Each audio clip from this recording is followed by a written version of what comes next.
ാണ് ഇപ്പം ഹുസൈൻ അറോണി എന്ന് പറയുന്ന ഫ്രോഡിനെ കുറിച്ചിട്ടുള്ള ഡീറ്റെയിൽസ് ഞാൻ കുറച്ചിപ്പം ഫേസ്ബുക്കിൽ ഇട്ടിട്ടുണ്ട്.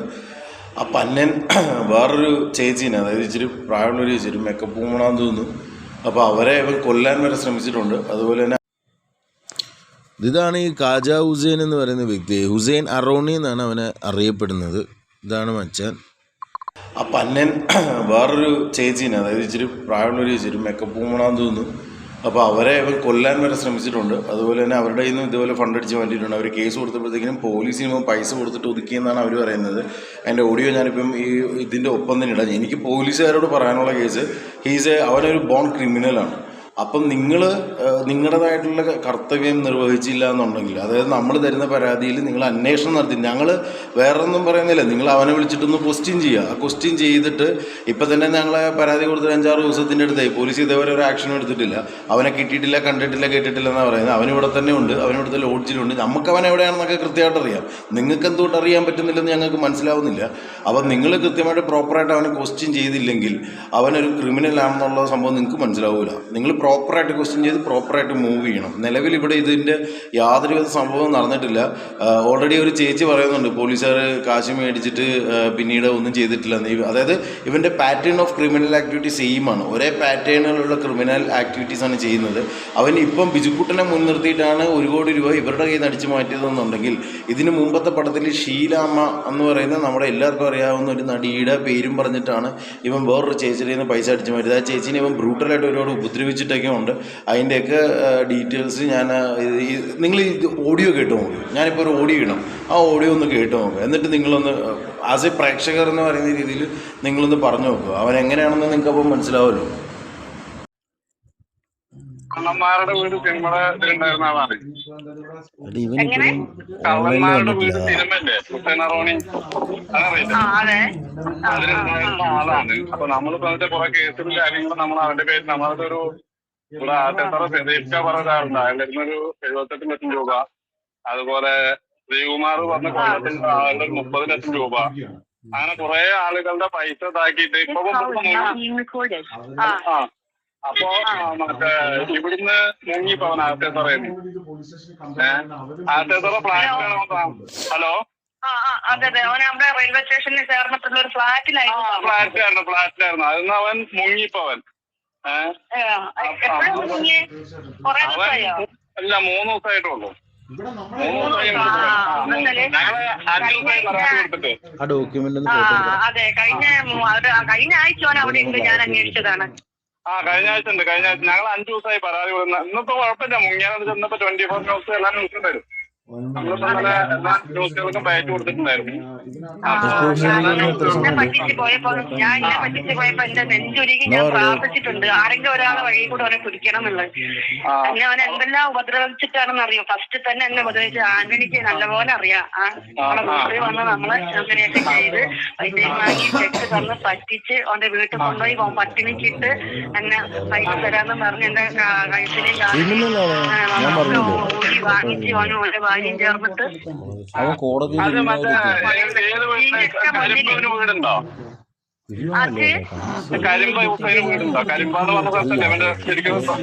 ഓനാടെ തറവാടാണെന്നാണ് കേട്ടത്. കരിമ്പയാണ് പോയി എല്ലാരും കൂടി അവിടെ അന്വേഷിച്ചപ്പോ അവിടെ പിന്നെ ഏതോ ലക്ഷം വീട് കോളനിയിൽ ചെറിയൊരു സാധനമുള്ളൂ അത്ര അതിന്റെ ഉള്ളില്. അതെ, ലക്ഷം വീട് കോളനി. അതന്നെ. അവിടെ ചെറിയൊരു ആദ്യം സിനിമയ്ക്ക് പൈസ ഇറക്കിമോന്നൊക്കെയാണ്. ഓൻ വാടകയ്ക്ക് താമസിക്കാണ്. ആദ്യം സിനിമയൊന്നും ചെയ്തില്ല. ഓന് ഷീലാമ്മേനെ വെച്ച് സിനിമ ചെയ്യുന്നെന്നും പറഞ്ഞാണ് എന്നെ കോണ്ടാക്ട് ചെയ്തതും. ഫേസ്ബുക്ക് വഴിയാണ്. എനിക്ക് അറിയുള്ളൂ. ഇപ്പൊ കാസ്റ്റിംഗോൾ കാണുമ്പോൾ ഞാൻ വിളിക്കാറുണ്ട്, പല കാസ്റ്റിംഗോളും വിളിക്കാറുണ്ട്. ഞാൻ അഭിനയിക്കാൻ പോകും, ഡബിങ്ങും ചെയ്യുന്ന ആളാണ്. അപ്പൊ അങ്ങനെ വിളിച്ചുള്ള ഒരു പരിചയമാണ്. പിന്നെ പ്രൊഫൈലിൽ ആവശ്യപ്പെട്ടു, പിന്നെ പൂജയ്ക്ക് വിളിച്ചു. ഇതിനകത്ത് തന്നെ ആദ്യത്തെ ഈ കള്ളന്മാരുടെ വീടിനായിരുന്നില്ല, വേറെ ആയിരുന്നു സിനിമന്റെ. ഓൻ പിന്നെ നിങ്ങളൊക്കെ വെച്ച് എടുക്കുമ്പോഴാണ് അത് പേര് മാറ്റിയത്. ഓനെ ഒരു സ്ഥലത്തും രജിസ്റ്റർ ചെയ്തില്ല എന്നുള്ളതൊക്കെ നമ്മളെ ചതിയിലാണ് വീണെന്നുള്ളതൊക്കെ പിന്നീടാണ് അറിയുന്നത്. അപ്പോഴേക്കും നമ്മളെ കയ്യിൽ അവന്റെ കയ്യിൽപ്പെട്ട് ആഭരണം കയ്യിൽപ്പെട്ട് പിന്നെ ഭക്ഷണം തരാതെ എത്ര ദിവസം അറിയാം. അവന്റെ വീട്ടിൽ ഞാൻ 7 ദിവസം അവന്റെ വീട്ടിൽ അവന്റെ ഭാര്യയുണ്ട്, 2 കുഞ്ഞുങ്ങളും വെച്ചിട്ടാണ് അവിടെ ഫ്ലാറ്റിൽ താമസിച്ചത്. തരികിട അറിയാം, അവന്റെ ഭാര്യയ്ക്ക് അറിയാം. ഓ അത് ശരി, അവിടെയാണ് നമുക്ക് പഠിച്ചത്. അവർക്ക് അവന്റെ ഭാര്യ പാവാണെന്നൊരു ധാരണ ഉണ്ടായിരുന്നു നമുക്ക്. പക്ഷെ ഇപ്പൊ എന്താറിയോ, ഇത് കഴിഞ്ഞപ്പോ പോലീസ് ഇവന്റെ എല്ലാ കാര്യങ്ങൾക്കും സപ്പോർട്ട് ചെയ്ത് നിന്നിരുന്നത് ഞാനാണ്. അപ്പൊ ഇവൻ ചെറിയ പ്രോബ്ലം മനസ്സിലായപ്പോ തന്നെ ഞാൻ മാറി നടക്കാൻ തുടങ്ങി. അപ്പൊ സംഭവം മറ്റേ ബാക്കി എല്ലാരും നമ്മുടെ കൂടെ ഉണ്ട്, ശ്രീകുമാർ, ക്യാമറാമാൻ, പ്രൊഡക്ഷൻ കൺട്രോളർ എല്ലാരും എന്റെ കൂടെ ഉണ്ട്.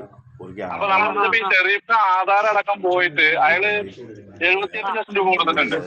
അപ്പൊ അയാളുടെ ആധാർ അടക്കം പോകാന്നൊക്കെ വീട്ടിൽ നിന്ന് അയാൾ പുറത്തേക്ക് കുട്ടികളെ കൊണ്ട് ഇറങ്ങേണ്ട അവസ്ഥയിലായപ്പോ നമ്മൾ അയാളുടെ കൂടെ നിൽക്കുകയാണ് നമ്മുടെ ന്യായം. കാരണം ഞാനൊരിക്കലും നാട്ടിൽ ചെയ്യുന്ന ആളോ അല്ലെങ്കിൽ ഒന്നുമല്ല, നമ്മളൊരു സാമൂഹ്യ പ്രവർത്തനമാണ് നാട്ടില്. അപ്പൊ എനിക്ക് ഇവനെങ്ങനെ കണ്ടു പരിചയമല്ലാതെ എനിക്ക് ഇവനെ പറ്റിയിട്ട് വേറെ പേഴ്സണായിട്ട് നടത്തി ഉഷാന്നുള്ള പേര് ഞാൻ കുറെ കേട്ടിട്ടുണ്ട്.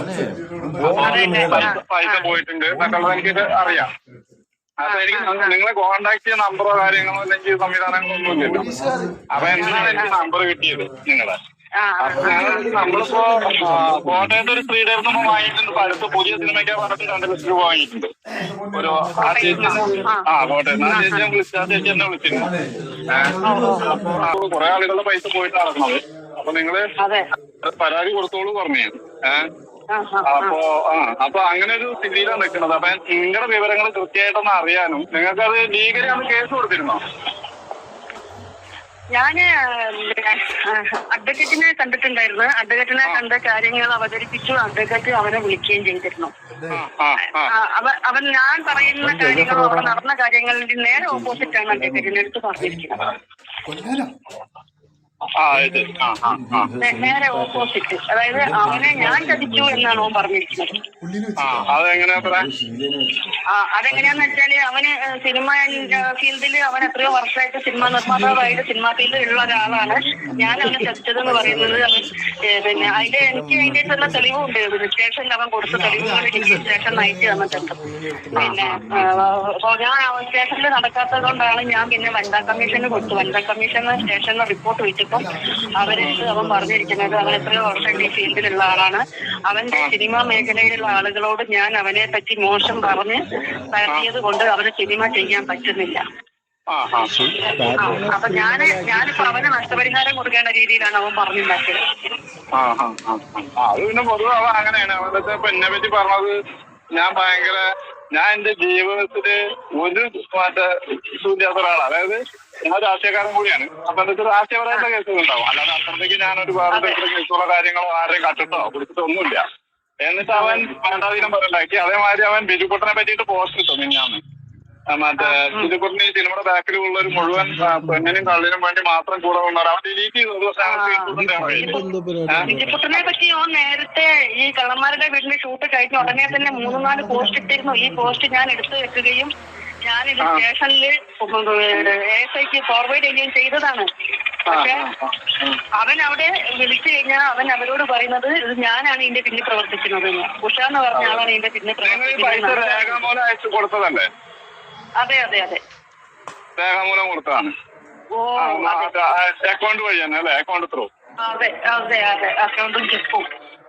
അപ്പൊ നിങ്ങളിപ്പോ മറ്റേ എന്തെങ്കിലും പരിപാടികളിലാണോ? എന്തെങ്കിലും ജോലിയോ കാര്യങ്ങളോ ഉണ്ടോ?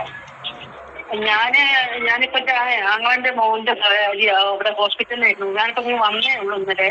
അപ്പൊ ഡെലിവറി സംബന്ധമായിട്ട് കുറച്ച് വർഷം 1 മാസമായിട്ട് 1.5 മാസമായിട്ട് ഞാൻ അതിന്റെ പുറകെ തന്നെയായിരുന്നു. അപ്പൊ ഇന്നലെ ഇവിടെ വന്ന് എന്റെ വീട്ടിൽ വന്നിട്ട് ഇവിടെ കൊടുക്കലും പെറുക്കലും ഒക്കെ ആയിട്ട് ഇരിക്കുകയാണ്. പിന്നെ ഇനി എപ്പോഴും വ്യക്തമായിട്ടൊന്ന് സംസാരിക്കാൻ പറ്റും. എപ്പോഴെങ്കിലും ഈ ഫോണിന്റെ അന്നത്തെ കേസ് FIR ഇട്ടിട്ടുണ്ടോന്ന് അറിയോ? അന്ന് കൊടുത്ത ഉണ്ടാവില്ല അല്ലേ? എന്റെ മൊഴി എടുത്താണല്ലോ. മൊഴി എടുത്തിട്ട് FIR ഇട്ടിട്ടുണ്ടാവില്ല അവര്. പിന്നെ വിളിക്കുമ്പോഴേക്കും പോലീസുകാർക്ക് പൈസ ഒന്ന് കൊടുക്കല്ലേ, പിന്നെ എങ്ങനെയാ ഒന്നും നടക്കൂലല്ലോ. അതാണ് അവിടെ ചെയ്തോണ്ടിരുന്നത്. ഇപ്പൊ നിലവില് ഞങ്ങളുടെ കണക്കിൽ 1 കോടി രൂപ കയ്യിൽ